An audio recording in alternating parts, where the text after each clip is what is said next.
వీటిలో బ్రేకింగ్ చూస్తాం. ఇవాళ గాంధీ భవన్లో పెండింగ్ లో 13 పార్లమెంటు సెగ్మెంట్ అభ్యర్థులపై అభిప్రాయాల సేకరణ సమావేశం జరుగుతుంది.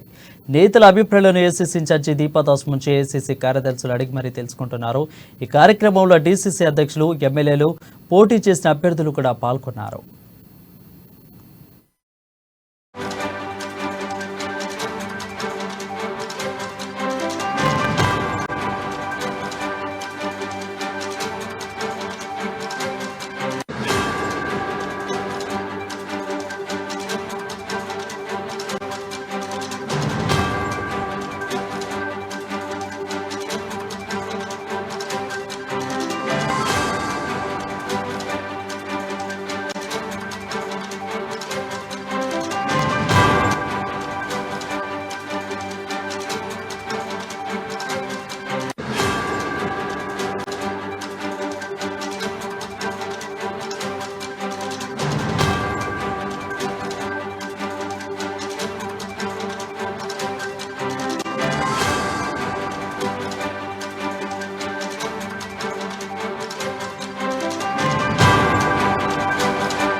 చూస్తున్నాం. ఇవాళ గాంధీ భవన్లో పెండింగ్ లో 13 పార్లమెంటు సెగ్మెంట్ల అభ్యర్థులపై అభిప్రాయ సేకరణ సమావేశం జరుగుతుంది.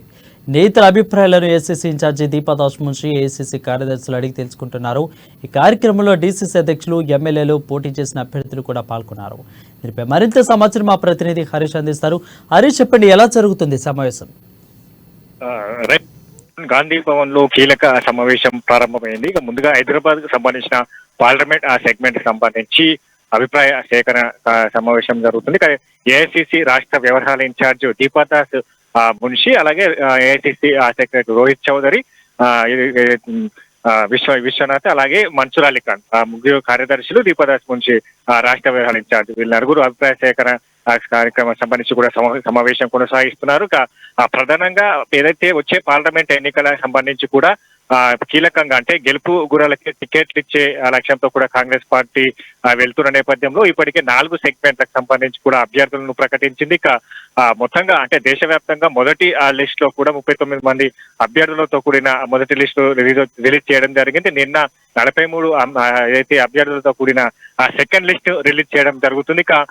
ఏదైతే 3వ లిస్ట్ సంబంధించి కూడా తెలంగాణకు సంబంధించిన ప్రత్యేకంగా సిఈసి భేటీలో చర్చ జరిగే అవకాశం ఉన్నది కాబట్టి దానికి సంబంధించి ఇప్పుడు 13 పార్లమెంటు సెగ్మెంట్ కి సంబంధించి కూడా ఇప్పుడు తెలంగాణలో ప్రకటించాలి కాబట్టి దానికి సంబంధించిన ఆ సెగ్మెంట్ల పైన అభ్యర్థులకు సంబంధించి గెలుపు సమీకరణలు కావచ్చు, అభ్యర్థికి సంబంధించిన అక్కడ రాజకీయ సమీకరణలు కావచ్చు, అక్కడ పోటీ నెలకొన్న నేపథ్యం కావచ్చు. అంటే అన్ని పార్లమెంట్ సెగ్మెంట్లకు సంబంధించి కూడా ఇప్పుడు 3-4 అభ్యర్థులకు సంబంధించి ఆ టికెట్ ఆశిస్తున్న నేపథ్యం ఉంది. ఇక్కడ పలు నియోజకవర్గాలకు సంబంధించి కూడా కీలకమైన నేతలు కావచ్చు, కాంగ్రెస్ పార్టీ ముఖ్య నేతలు, మంత్రులు, ఎమ్మెల్యేలకు కుటుంబ సభ్యులకు సంబంధించిన ఆ టికెట్లు ఆశిస్తున్నారు కాబట్టి అక్కడ ఆ సెగ్మెంట్లకు సంబంధించి కూడా ఇప్పుడు అక్కడ అభ్యర్థికి సంబంధించిన గెలుపు అవకాశాల పైన కూడా ప్రధానంగా అక్కడ డిసిసి అధ్యక్షులు, ఎమ్మెల్యేలు, కంటెస్టెడ్ ఎమ్మెల్యేలు వీళ్ళందరితో ఈ రోజు ఆ సమావేశంలో 1-to-1 గా దీపాదాస్ నుంచి సమావేశం అవుతున్నారు. ప్రధానంగా అక్కడ అభ్యర్థికి సంబంధించినగా ఎంతవరకు గెలిచే అవకాశాలు ఉన్నాయి, ఏ అభ్యర్థికి సంబంధించి టికెట్ కేటాయిస్తే ఎంతవరకు గెలుపు వైపు తీసుకెళ్లగలరు అనేది కూడా ప్రధానంగా వీళ్ళతో సమావేశంలో చర్చ జరుగుతున్నట్టుగా తెలుస్తా. ఇప్పుడు ఈ రోజు ఉదయం అంటే 10 గంటలకు ప్రారంభమైన ఈ సమావేశం 1-to-1 గా అంటే హాఫ్ అన్ అవర్ ఒక్కో పార్లమెంట్ సెగ్మెంట్ కి సంబంధించి కూడా సాయంత్రం వరకు కొనసాగే అవకాశాలు కనిపిస్తున్నాయి. పూర్తిగా ఇప్పుడు ఈ డేటానంతా కూడా ఇప్పటికే 4 సెగ్మెంట్లకు సంబంధించి అక్కడ నల్గొండ నుంచి కూడా కందూరు జైవీర్ రెడ్డి సంబంధించి ఒక టికెట్ కేటాయించడం జరిగింది. జహీరాబాద్ సంబంధించి సురేష్ శెట్కర్ కి టికెట్ కేటాయించడం జరిగింది. మహబూబాబాద్ సంబంధించి కూడా బలరాం నాయక్ టికెట్ కేటాయించడం జరిగింది. మిగతా సెగ్మెంట్ సంబంధించి కూడా ఇప్పుడు ఏదైతే ఇంకా 13 సెగ్మెంట్లకు సంబంధించి ఆ టికెట్లు కేటాయించాలి కాబట్టి ఆ సెగ్మెంట్లలో ఇక దాంతో పాటుగా కీలకంగా ఉన్న ఖమ్మం కావచ్చు, భువనగిరి కావచ్చు, నాగర్ కర్నూలు ఆ సెగ్మెంట్లకు సంబంధించి ఇక ముఖ్య నేతలు అక్కడ టికెట్ ఆశిస్తున్నారు కాబట్టి ఆ సెగ్మెంట్లలో ఎవరికి టికెట్ కేటాయించాలన్న అంశాలపైన కూడా అక్కడ డీసీసీ అధ్యక్షులు, ఎమ్మెల్యేలు, కంటెస్టెడ్ ఎమ్మెల్యేలు, ఒక స్థానిక నేతలు వీటన్నిటి కూడా వాళ్ళ చెప్పే అంశాలన్నిటిని కూడా పరిగణలోకి తీసుకుంటారు. ఇక ఈ నివేదికను కూడా సిఈసికి పంపించే అవకాశాలు కనిపిస్తున్నాయి. ఇక సిఈసికి ఇక పూర్తి స్థాయిలో ఇప్పుడు ఆ డీసీసీలు, ఎమ్మెల్యేలు ఇచ్చిన ఆ నివేదికను సంబంధించి ఆ సిఈసికి పంపించడం జరుగుతుంది. దాంట్లో రేపు ఆ సిఈసి కమిటీ ఆ భేటీ ఉండబోతున్నట్టుగా తెలుస్తుంది. ఈ రోజు సాయంత్రం లేదా రేపు జరగబోయే ఆ సిఈసి భేటీలో పలు నిర్ణయాలు తీసుకునే అవకాశాలు కనిపిస్తున్నాయి. ఇప్పుడు ఆ ఏఐసిసి ఇన్ఛార్జ్ దీపాదాస్ ఏదైతే ఈ అభిప్రాయ సేకరణకు సంబంధించిన నివేదికను ఆ సిఈసికి పంపించడం జరుగుతుంది. ఆ నివేదిక అలాగే ఇప్పటికే ఫ్లాష్ సర్వేలు కొనసాగుతున్నాయి. ఇక్కడ సునీల్ కనుగోలు సంబంధించి కూడా అభ్యర్థుల 13 సెగ్మెంట్లకు సంబంధించి అభ్యర్థుల పైన కూడా ఫ్లాష్ సర్వేలు నిర్వహిస్తున్నారు. ఆ ఫ్లాష్ సర్వేల నివేదికలు ప్రభుత్వ ఇంటెలిజెన్స్ సంబంధించిన ఆ నివేదికలు 3 నివేదికలు దృష్టిలో ఉంచుకుని అక్కడ ఆ సిఈసి భేటీలో వాటి పైన కూడా అభ్యర్థులకు సంబంధించి ఆ గెలుపు గుర్రాలకే టికెట్ ఇచ్చాలనే నిర్ణయంతో ఉన్న నేపథ్యంలో ఈ నివేదికలన్నింటినీ కూడా ఆ బేరోజు వేస్తూ ఆ అభ్యర్థులు 13 సెగ్మెంట్లకు సంబంధించి అభ్యర్థులను కూడా ఖరారు చేసే అవకాశం అయితే ఉంది. వరుణ్, రైట్ హరీష్, అంటే ఇది మొత్తం కూడా అంటే ఈ అభిప్రాయ సేకరణ ఇదంతా కూడా చూసుకున్నట్లయితే సేమ్ అసెంబ్లీ ఎన్నికల తరహాలోనే జరిగినట్లు ఉందనుకోవచ్చా?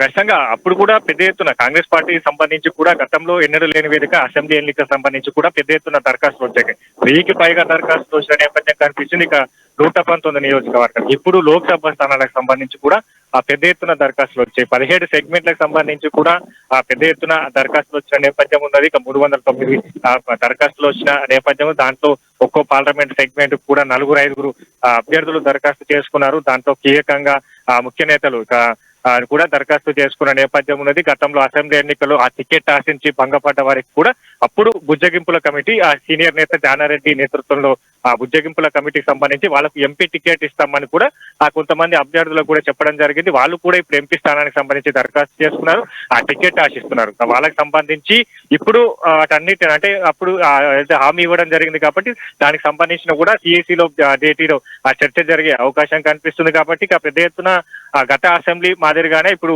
ఏదైతే ఇప్పుడు ఈ కీలకంగా సమావేశం మారబోతున్నట్లుగా తెలుసు. ఎందుకంటే గతంలో అసెంబ్లీ ఎన్నికలకు సంబంధించి కూడా ఇక్కడ ఎన్నికల కమిటీ సమావేశం నిర్వహించారు. తర్వాత స్క్రీనింగ్ కమిటీ సమావేశంలో అభ్యర్థులకు సంబంధించి కూడా ఫిల్టరింగ్ చేశారు. దాంతో ఒక్కో అసెంబ్లీ నియోజకవర్గానికి సంబంధించి కూడా 3 అభ్యర్థులకు సంబంధించి 3 పేర్లతో కూడిన నివేదికను కేంద్ర ఎన్నికల కమిటీకి ఇవ్వడం జరిగింది. ఇప్పుడు సంబంధించి కూడా ఏదైతే గత స్క్రీనింగ్ కమిటీ ఎన్నికల కమిటీ సమావేశం నిర్వహించారు, స్క్రీనింగ్ కమిటీ సమావేశం నిర్వహించారు. దాంట్లో ఫిల్టరింగ్ చేసి సిఈసికి పంపించడం జరిగింది. కాబట్టి ఇక్కడ 13 సెగ్మెంట్లను కీలకంగా మారబోయే, ఎందుకంటే కాంగ్రెస్ పార్టీ 14 ఏదైతే స్థానాలు కూడా గెలిపే లక్ష్యంగా వెళుతుంది. ఖచ్చితంగా టార్గెట్ 14 అనే నిర్ణయంతో వెళ్తున్న క్రమంలో ఇప్పుడు అభ్యర్థుల ఎంపిక అనేది కూడా కీ రోల్ గా మారబోతుంది. అంటే అభ్యర్థి గెలుపు గుర్రాలకే టికెట్ ఇస్తే ఖచ్చితంగా కాంగ్రెస్ పార్టీ తెలంగాణలో మరో లోక్సభ స్థానాల్లో కూడా విజయం సాధిస్తుంది. దాన్ని రాహుల్ గాంధీకి గిఫ్ట్ గా ఇచ్చి రాహుల్ గాంధీని ప్రధాని చేయాలనే లక్ష్యంతో ఇప్పుడు పిసిసి వెళ్తున్న నేపథ్యంలో ఇప్పుడు ఎంపిక ప్రక్రియ అనేది కూడా కీలకంగా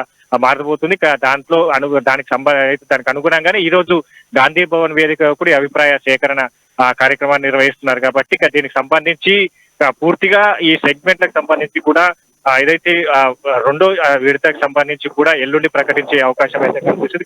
ఆ ఫైనల్లో ఈ ఖమ్మం, భువనగిరి, నాగర్ కర్నూలు సెగ్మెంట్ పోటాపోటీ సెగ్మెంట్లకు సంబంధించి కూడా అప్పుడు అక్కడి అభ్యర్థులకు సంబంధించి ఈ రోజు కూడా చర్చ జరగబోతుంది. ఎందుకంటే ఖమ్మం నుంచి అక్కడ డిప్యూటీ సీఎం బట్టి విక్రమార్క సతీమణి మల్లు నందిని టికెట్ ఆశిస్తున్నారు. మంత్రి పొంగులేటి శ్రీనివాసరెడ్డి తమ్ముడు ప్రసాద్ రెడ్డి టికెట్ ఆశిస్తున్న నేపథ్యంలో ఇంకా వివిసి మోటార్స్ అధినేత అక్కడ సంబంధించిన ఆయన కూడా టికెట్ ఆశిస్తున్న నేపథ్యం అనేది. ఇక భువనగిరికి సంబంధించి కూడా చామల కిరణ్ కుమార్ రెడ్డికి సంబంధించి వైస్ ప్రెసిడెంట్ గా కొనసాగుతున్నారు. గత అసెంబ్లీ ఎన్నికలకు సంబంధించి కూడా టికెట్ ఆశించి భంగపడ్డారు. ఆయన కూడా ఇప్పుడు ఆ ఎంపీ స్థానాన్ని అడుగుతున్నారు. ఇక మిగతా ఏదైతే కోమటిరెడ్డికి సంబంధించి తన అన్న కొడుకు మోహన్ రెడ్డికి సంబంధించి తన కుమారుకి టికెట్ ఆశిస్తున్నారు నేపథ్యం కనిపిస్తుంది. ఇక మరోవైపు నిన్న గుత్తా అమిత్ రెడ్డి కూడా నిన్న ప్రభుత్వ ప్రధాన సలహాదారుడు వేం నరేంద్రని కలిసిన నేపథ్యం ఉన్నది. గుత్తా సుఖేందర్ రెడ్డి తనయుడు ఆయన భువనగిరి, నల్గొండ సెగ్మెంట్ ను టికెట్ కోరితే ఖచ్చితంగా కాంగ్రెస్ పార్టీలో చేరతానని కూడా ఆయన చెప్పినట్టుగా తెలుస్తుంది కాబట్టి ఇక్కడ సెగ్మెంట్ నల్గొండ సెగ్మెంట్ కి సంబంధించి ఇప్పటికీ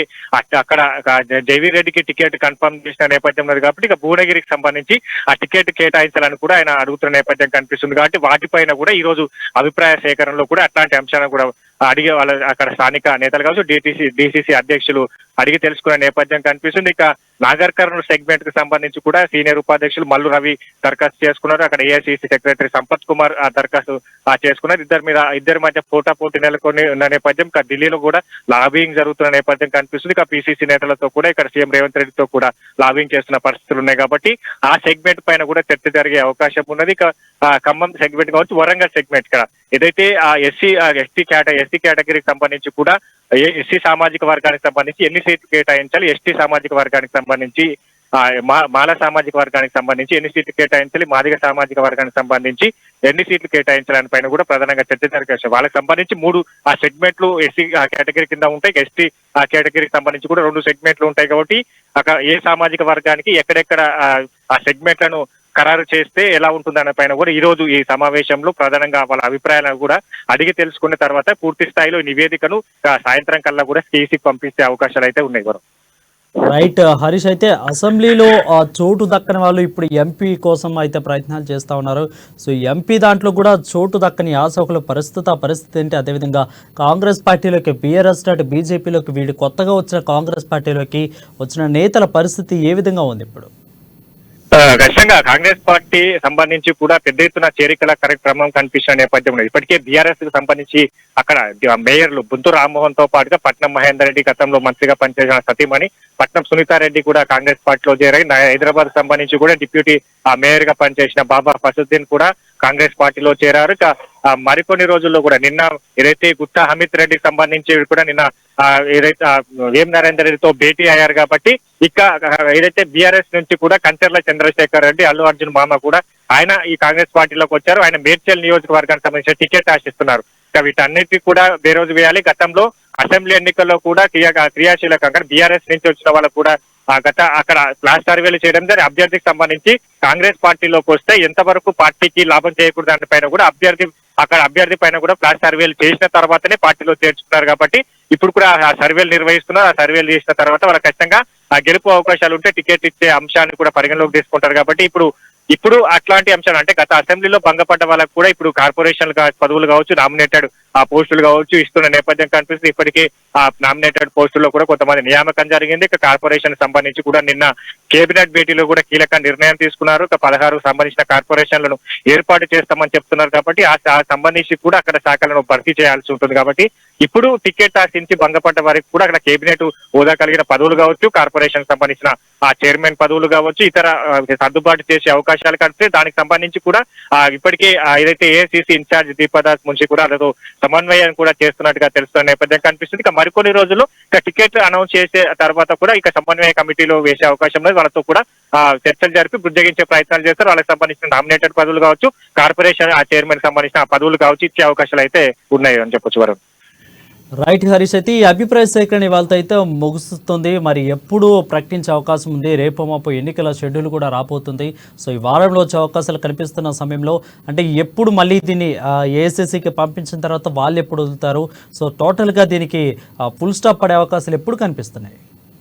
స్పష్టంగా ఈ రోజు సాయంత్రం వాళ్ళకి ఇప్పుడు ఏదైతే అభిప్రాయ సేకరణకు సంబంధించిన సమావేశం ముగుస్తుంది. సమావేశంలో అన్ని సెగ్మెంట్లకు సంబంధించిన అందరి నేతల అభిప్రాయాలు ఆ నివేదికను పూర్తి స్థాయిలో కూడా సిఈసికి పంపించడం జరుగుతుంది. ఈ రోజు రేపు సిఈసి కమిటీ సమావేశం జరగబోతున్నట్టుగా తెలుస్తుంది. నిన్న ఏదైతే షెడ్యూల్ ప్రకారం ఈ రోజు జరగాల్సిన సమావేశం కూడా కొంతమేర వాయిదా పడే అవకాశాలు కనిపిస్తున్నాయి. ఇక దానికి సంబంధించి ఈ రోజు పూర్తిగా ఈ సమావేశం తర్వాత సిఈసి కమిటీ సమావేశం రేపు సాయంత్రం జరిగే అవకాశాలు అయితే కనిపిస్తున్నాయి. ఇక దానికి సంబంధించి కూడా మరి కాసేపట్లో క్లారిటీ వచ్చే అవకాశం ఉన్నది కాబట్టి ఇక ఏదైతే ఈ సమావేశానికి సంబంధించి ఈ నివేదికను సిఈసికి పంపిస్తే 15వ తేదీ కల్లా కూడా కాంగ్రెస్ పార్టీ సంబంధించి తెలంగాణ రాష్ట్రానికి సంబంధించి 15వ తేదీన కూడా 3వ విడతలో భాగంగా తెలంగాణకు సంబంధించిన మరికొన్ని సెగ్మెంట్ 4-5 సెగ్మెంట్లకు సంబంధించి కూడా ప్రకటించే అవకాశాలు కనిపిస్తున్నాయి. దానికి సంబంధించి కూడా ఇప్పటికే గత ఏదైతే సిఈసి సమావేశంలో కూడా చర్చ జరిగిన నేపథ్యం కావచ్చు, అప్పుడు 4 సెగ్మెంట్లకు కూడా ప్రకటించిన నేపథ్యం ఉన్నది కాబట్టి